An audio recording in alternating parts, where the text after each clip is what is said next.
नमस्कार दोस्तों, स्वागत है आप सभी का एक और नई वीडियो में। और आज मैं बात करने वाला हूं पत्रकार रामचंद्र छत्रपति हत्या केस की, जो Punjab and Haryana high court में सुनवाई हुई उसके बारे में।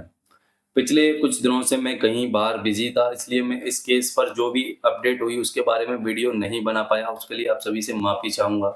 देखने में आया है कि कई लोगों द्वारा आपको कुछ ऐसी बातें बताई गई हैं कि केस में इस आर्गुमेंट्स को रद्द करने की बात कही है, या ऐसा कुछ सुनने में आया है। तो इस बारे में मुझे नहीं पता, क्योंकि जब मुझे नहीं पता होता तो मैं आपको कुछ भी नहीं बताता, फेक न्यूज़ या अफ़वाह शेयर नहीं करता। अगर ऐसा सच में है तो इसके बारे में मुझे कोई जानकारी मिलेगी तो आपके साथ शेयर करूँगा। नहीं, ऐसी कोई कार्रवाई रद्द करने की या कुछ इस तरह की मेरे पास अभी कोई अपडेट नहीं है।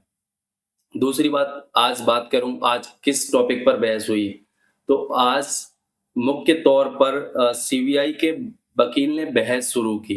सीबीआई के वकीलों ने अपनी दलीलें पेश की। सीबीआई के वकील ने कहा कि ये केस क्रिमिनल कॉन्स्पिरेसी धारा 120 बी आईपीसी का है।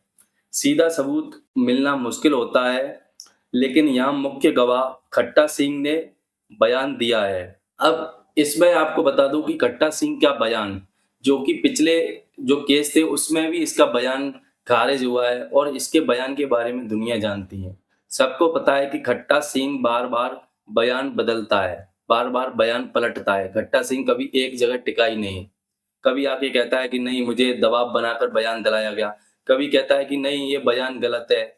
मतलब तमाम तरीके के खट्टा सिंह पर आरोप लगते रहे हैं, और ये निष्पक्ष नहीं है। खट्टा सिंह बयान बदलता है, खट्टा सिंह पर भरोसा नहीं किया जा सकता, ये आपको पता है, सबको पता है। लेकिन सीबीआई यही मुख्य गवाह खट्टा सिंह को बनाए बैठी है।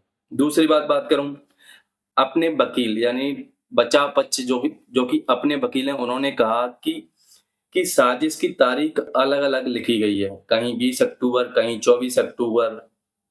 सीबीआई ने कहा असल में ये गड़बड़ी तो हरियाणा पुलिस ने ही की है ताकि गुरुजी को बचाया जा सके। अब आप सोचो, अगर हरियाणा पुलिस गुरुजी को बचाना ही चाहती तो ये बात इतनी आगे बढ़ने ही नहीं देती। ये मैटर काफ़ी हद तक डिसमिस हो चुका होता। लेकिन सीबीआई ना अपना जाल ऐसे बुन रही है, ना इसके हाथ-पैर कहीं है नहीं। मैंने आपको कई बार बताया भी है कि कैसे सीबीआई जो भी अपनी आर्गुमेंट्स रखती है उसमें कितने लूप होल हैं।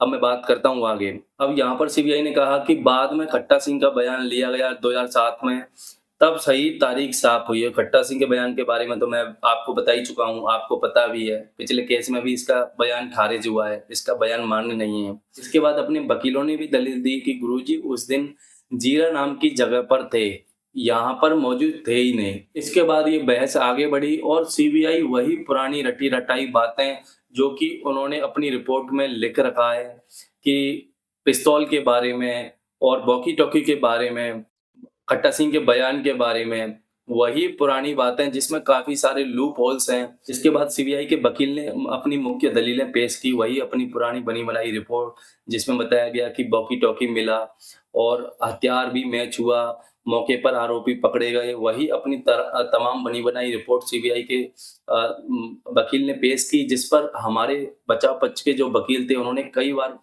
जज साहब के सामने आर्गुमेंट्स में रखा है कि इस रिपोर्ट्स में, इन बातों में कई सारे लूप होल हैं और इनमें कोई भी प्रॉपर एविडेंस नहीं है जिससे कि ये साबित हो सके पूज्य गुरुजी दोषी हैं। लेकिन सीबीआई वही उन्हीं रिपोर्ट्स को जज साहब के सामने पेश करती है। इसके बाद क्या हुआ, जो सीबीआई का वकील था वो अपनी तरफ से तमाम बातें कहने लगा कि बाबा ने हत्या करवाई है, और आम जो भी उनके गुरुजी के जो फॉलोवर्स या शिष्य थे उनका कोई हाथ नहीं है। उनके कहने पर गुरुजी ने ये हत्या करवाई है। मतलब तमाम ऐसी बातें वो वकील करने लगा जैसे मानो इस वकील की ही डायरेक्ट गुरुजी से कोई या डेरा सच्चा सौदा से दुश्मनी हो। तमाम इधर-उधर की बातें करने लगा। 15 से 20 मिनट उसने ऐसे ही तमाम फिजूल की बातें, जैसे जैसे कि किसी को बड़ी दिक्कत हो रही हो डेरा सच्चा सौदा और गुरुजी से, तमाम ऐसी पर्सनल बातें, इधर-उधर की बातें घुमाने लगा वकील सीबीआई का। इस पर जज साहब ने साफ कहा कि आपने 15 से 20 मिनट का टाइम खराब किया है। आप सीधे मुद्दे पर आइए। आपके पास जो एविडेंस है उस पर बात कीजिए।